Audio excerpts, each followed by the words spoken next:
we have to talk about college basketball and the men's basketball team. If you hadn't heard, Keith Tiny Gallon is going to the NBA. At least he's making himself eligible for the NBA draft. This means this is the third Sooner underclassmen to make themselves eligible for the NBA draft.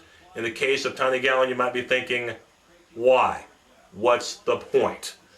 This is the same Tiny Gallon who loafed on defense. The same Tiny Gallon who has had troubles off the court. He's been suspended several times. The same Tiny Gallon who was, in my opinion, going to face the music if he had stayed at Oklahoma because of the alleged $3,000 gift that he accepted from a Merrill Lynch executive, a.k.a. an agent. So, some people think, well, Gallon may think he's ready for the NBA. But if you're like me and a lot of other people, you might be thinking this was a way to escape, to take the easy way out and try to make himself eligible for the draft to where he doesn't have to come back to Oklahoma. He's probably figuring, you know what, if I don't get drafted, I'll go try to play in Europe. So the Tiny Gallon, he joins Tommy Mason Griffin and Willie Warren as starters from last year who are not coming back to Oklahoma. Of course, Tony Crocker as senior guard, he's not coming back, of course, because of graduation. That leaves Kay Davis as the only starter returning for Oklahoma to a team that lost its last 9 games. So if you're Oklahoma, what do? You better get heavy on recruiting, especially at point guard. And this is the good news for Oklahoma. They are loading up on recruits.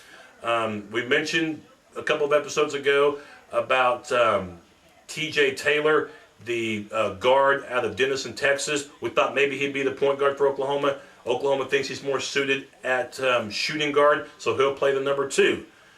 So, Oklahoma needing help at point guard, they just signed at least 2.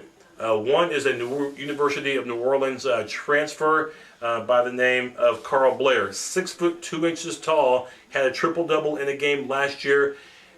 He figures to be the favorite to be the point guard for Oklahoma. Again, he's a transfer out of UNO.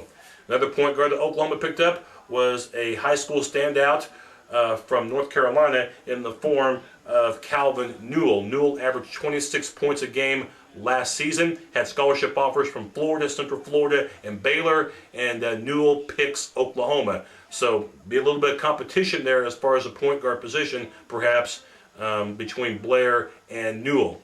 Tyler Neal is a forward out of Putnam City West. He signs with Oklahoma.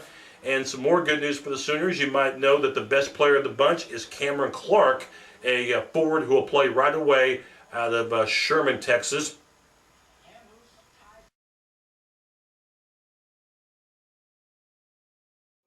And 2 more forwards signed with Oklahoma. That's 6 foot 9 inch Nick Thompson, who played junior college ball out of Eastern Utah. He's a guy that shoots nearly 40%, by the way, from 3-point territory. So that's a big pickup for Jeff Cable.